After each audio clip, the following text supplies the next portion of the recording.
Welcome to everyone across the planet to Connecting the Dots, a laser-fired, quick-fire interview on food and agriculture with international experts, where we seek answers to questions all of us should be asking. I'm Ajay Jakar, Chairman Bharat Krishik Samaj of Farmers Forum India, as well as the Vice Chair of Action Track 2 Shift to Sustainable Consumption Patterns at the UN Food Systems Summit. I'm delighted to introduce Maximo Torero Cullen, the Chief Economist at the FAO, with wide experience at the World Bank and at International Food Policy Research Institute. Thank you, Maximo, for taking time out to join us today. No, a pleasure. Thank you. We will dive straight in. And the first question is that the pandemic year has shown greater consolidation of power and money in big agriculture, big food, and big retail. That is agriculture input companies, aggregators, packaged food companies, and e-commerce or retailers. Is FAO studying this phenomena? Do you find this consolidation worrisome, and what can the world do about it? So it's not clear to us that there has been a greater consolidation. I think what is clear to us is that COVID-19 has shown how resilient the agricultural system is. And what that means is that companies figure out ways in which they can cope with the crisis and with the lockdowns, like, for example, increasing their economies of scope. Instead of producing 7 different types of commodities, they produce 3, so they can reduce the different amount of inputs they need to produce. Now, for sure, in any period of recession or a slowdown, which is what we are living because of COVID-19, some companies will close, and that could imply certain type of consolidation, but that doesn't mean that in the future the entry could come back as we recover. So for us, it's important to look at these things. For us, it's very important. We were already looking at the market structure of the agribusiness sector so that we can understand if there were problems of competition and issues that we need to look carefully, because that will have a correlate on prices of commodities, no? And as you know, 3 billion people don't have access to healthy diets today, and we need to figure out and to understand why is the case. It's an issue of lack of supply, it's an issue of too much demand, it's an issue of market structure and monopolistic competition, for example, because few players that differentiate the products. So those are topics which are really important to understand, and COVID-19 is a good way to look at them too because of the shock. You have written that data, technology, and innovation can help build resilience and manage risks in agriculture. You have also stated that digital technologies lower information asymmetries, transaction costs, and add to improving traceability and efficiencies. All are correct. These can be positive, but only if governments have strong antitrust laws, legal and regulatory framework. On such matters, the record of most governments has been disappointing, leading to increased concentration and exclusion, crowding out small and medium enterprises. Is this inevitable, or can this be avoided to increase competition and inclusion? Yeah, so normally the way we are pursuing our work is 4 accelerators, no? Data, new data, innovation, technology, and what we call complements, okay? And the complements have 3 elements: institutions, governance, and human capital. So what we are arguing is, if I'm going to push for digital technologies in a country, innovation and technology too, I need to have the institutionality to avoid a problem of market power, no? And that means you want to avoid one big player to control everything. And you are right. When you assess how the regulatory agencies being put in countries to assure competition have operated in the past. In Latin America, there is a lot of experience because of the privatization, especially of telecommunications. You see that what happens is that most of the regulatory agencies get captured by the private sector. Why? Because they can offer better salaries to the regulators, and therefore they will move, and then your regulating agency will start to weaken. Latin America is a great example for that. Now, what we can do to avoid that? I think one way to avoid that is to do something similar to what the European Union does. So you have a regulator for the whole sub-region. So if you go to Africa, for example, we can think of a stronger regulator for West Africa, for East Africa, for the different sub-regions of Africa. That could create a neat economies of scale that will assure you that you don't have this problem of capture. That's one solution. The other solution is to assure and to put some measures in place that will assure entry without a barrier at the beginning. And that is linked to interconnection, interoperability. And those are laws that you can put in place from the beginning and don't require too much of a monitoring. No?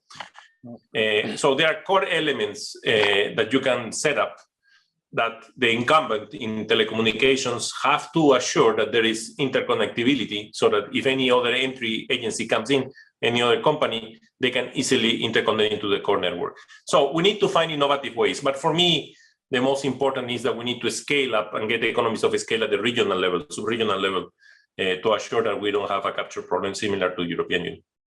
Okay, that's important. Increasingly, farmers are becoming more dependent on markets for nutrition. And also what we see is that most of those who are hungry are farmers who are tasked to produce the food today. While acknowledging markets are important and investing in them is even more so. But do you think that world should prioritize kitchen gardens, backyard poultry, and wet community markets to improve nutrition, make rural lives more resilient and less prone to market price fluctuations? No, we cannot talk of one solution to the problem. Yeah. It's a combination of solutions. No, clearly we need the producers. We need the producers to be able to supply commodities and get the revenues that they need to get to be able to do that. Of course, having kitchen gardens or having school gardens or a small production of farmers for self-consumption, it could also help. It's part of the system. But at the end of the line, most of the people are moving to peri-urban areas and to rural areas, or what we call the hatchment areas. And we need to feed that people. So there is no way we can go away from that. So what is the problem? So the first problem I see at least is that farmers need to have better information so that they can better negotiate their prices. And that means shortening the transaction cost with intermediaries and so many middle lines to be able to go to the market. As long as the farmer is aware of the price they can sell, they could get a higher revenue. As long as he's aware of the standards he needs to comply so that his produce is accepted at a price premium because of the quality, no matter there is not a formal quality in the market, but the intermediaries know the quality and the wholesale market knows the quality, then he will get that premium. And that's what he is aiming to do. Digital technologies can help enormously to do that because it's an easy way to transfer that information. And the governments have to play a role to provide that type of information if the private sector cannot provide that type of information. So what we need to do is to bring more information to avoid that a few players in the value chain are able to extract the revenues because they have more information. Middlemen are okay, they are solving the problem in the market. But if you have asymmetries of information, that's the problem. And that's where digital technologies can play a role. So I will say we move in all the dimensions, but we need the agricultural system to operate better. And that's basically our goal. No? So if we work to agriculture systems, what we see is that international trade in agriculture produce is increasing every year. And so that's a fact. But also what's a fact is that FAO has recently stated that if recent trends continue, the number of people affected by hunger will surpass 840 million by 2030, or 10% of the global population. And what the question that I ask is what farmers feel in food importing nations. They feel that WTO rules drive down farm gate prices below the true cost of growing food, compelling local farmers to grow unsustainably and into poverty. So the question is, do you think it's time to relook at WTO anti-dumping definitions, or to also maybe come up with something like nations are not allowed to export below the true cost of growing food, because selling or procuring at less than true cost of growing food also adds to biodiversity loss, and we need to stop this from happening. Do you think that's a possibility? Okay, let's separate. I think that you referred to several topics, and let's separate them. No? So the first element that you mentioned was trade is increasing in agricultural commodities. And that's true. Even during the pandemic, the import bill remained basically the same, with the exception of meat and certain fish. And that was mostly because of the logistical problems. And that's a good thing. That means that more food is moving and more food is available. The worst we can do is to live in autarky, because then we won't be able to get the diversity of products that we need, especially to have access to healthy diets. The second element that you mentioned is that food that is moving borders, across borders. So there is a definition of what is a global value chain, for example, is when you move 3 borders, okay? Exporting one border is not a global value chain, it's basically you're exporting commodities. Now, but the second element is this movement of commodities across borders is not incorporating the cost of certain natural resources like water, energy, biodiversity, and so on and so forth, no? Or emissions even. And that's because those markets are not yet clear. These are not markets that have a price. So it's very difficult to measure that so that you can incorporate that in the food price that you transfer. And that's something that needs to be evolving. Like, for example, water is now traded in Chicago Exchange for California. Now, for California, it's feasible because it's an area that has drought, so the water is a very scarce commodity. So what Chicago Exchange is doing is basically creating a trading commodity so that to reduce the asymmetry of information between areas of surplus and areas of deficit so that you can trade futures of water. Is that a solution? Not necessarily. Depends on how well the market is structured. But we need to continue to evolve and to measure these externalities of trade-offs.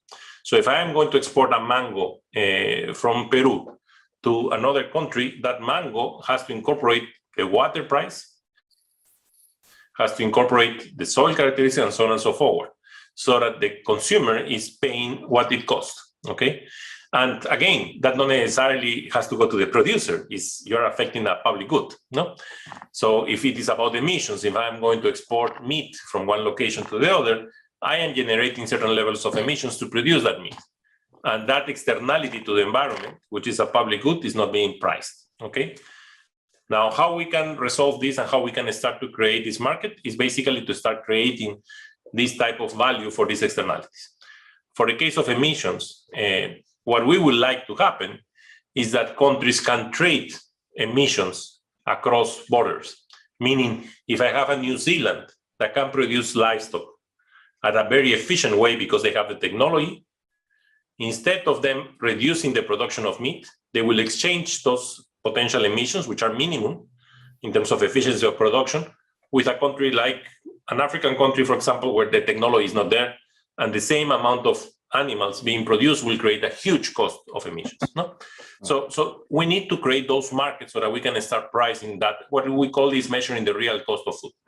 One of the efforts that we are doing in the Food System Summit is we are trying to model those externalities, and we are trying to assess, at least for a policymaker to understand what that means. No? Very good. So that explains it. I just have two more questions, and one is again on the UN Food System Summit, game-changing propositions. Extensive evidence from modeling and experience suggests that taxes on unhealthy food or drink or similar drink products would bring positive dietary changes. Would you subscribe to some sort of a game-changing proposition which taxes unhealthy food or foods high in unsaturated fat, salt, and sugar?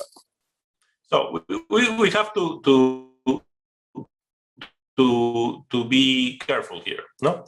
Because what we know today is that, first, we know that taxes are not the optimal instrument, no? We always will create a welfare loss to a society. But we have a bigger welfare loss, which is the non-communicable diseases that overweight and obesity is creating. And overweight and obesity is now growing a lot faster than the nourishment. So it's a big problem. It creates huge amounts of losses on health in the future. So in the present value, that's a huge cost to society. Now, what we know is that taxes in sugars, for example, in commodities in sugars, and there is evidence in Mexico, in California, in Barbados, those type of taxes have an impact, okay? And they could have an impact because these are commodities that have enormous amount of sugar that or saturated fats that are elastic to the price. So if the price increases because of the tax, the consumption will increase. But it depends also on the reality and the country, okay? And it also depends on the reactions of the companies who produce these goods.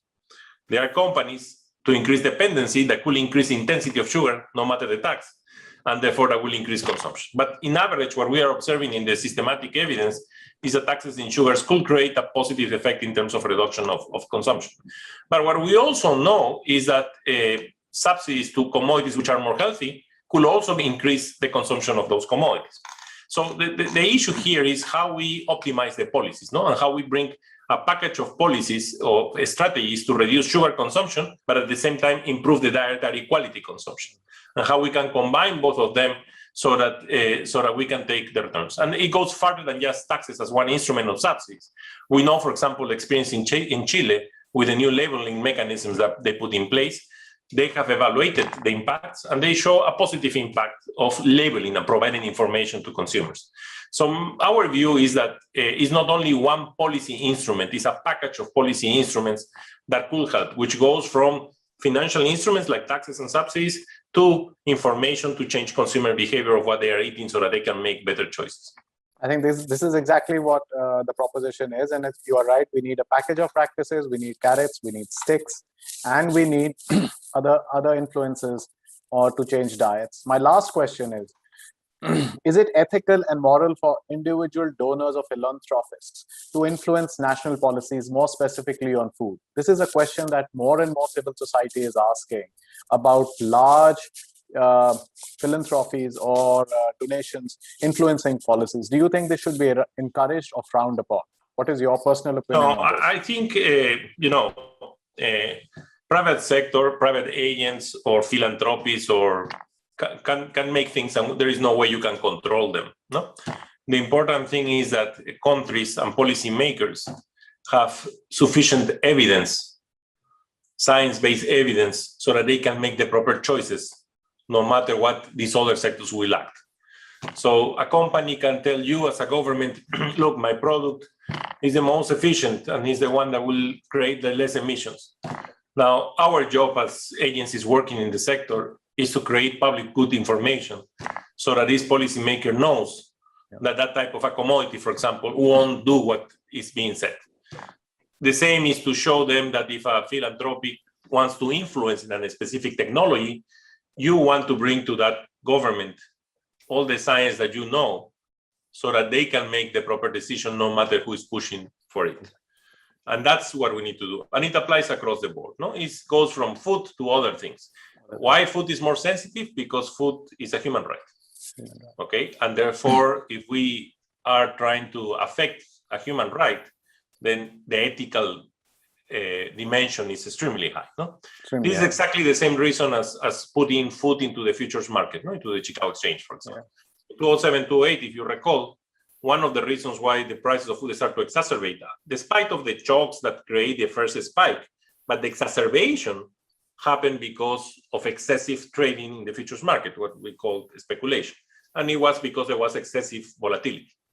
Now, in a normal market of minerals, that doesn't matter. Basically, you can do it, and you have some regulatory caps in the exchange. But in the case of food, that shouldn't be the case because it's a human right. Okay, and we cannot afford as human beings that the price of food is exacerbated to make the profits of a few people. So that's why it makes sense for that type of commodities that are human rights to put additional regulatory measures. And whenever there is excessive volatility, and we have to define what excessive means, you can cap and stop the trading of those commodities because it's affecting human beings. So that's the difference between gold and a piece of bread and food. And that's what we need to have very clear. So that's a very interesting answer. And thank you, Maximo, for your honesty and vividly answering the question. We really appreciate it. And for those listening in, thank you. Until next Thursday, a goodbye to everyone. Bye-bye. Thank you. Bye-bye. Thank you, Maximo. Thank you so much.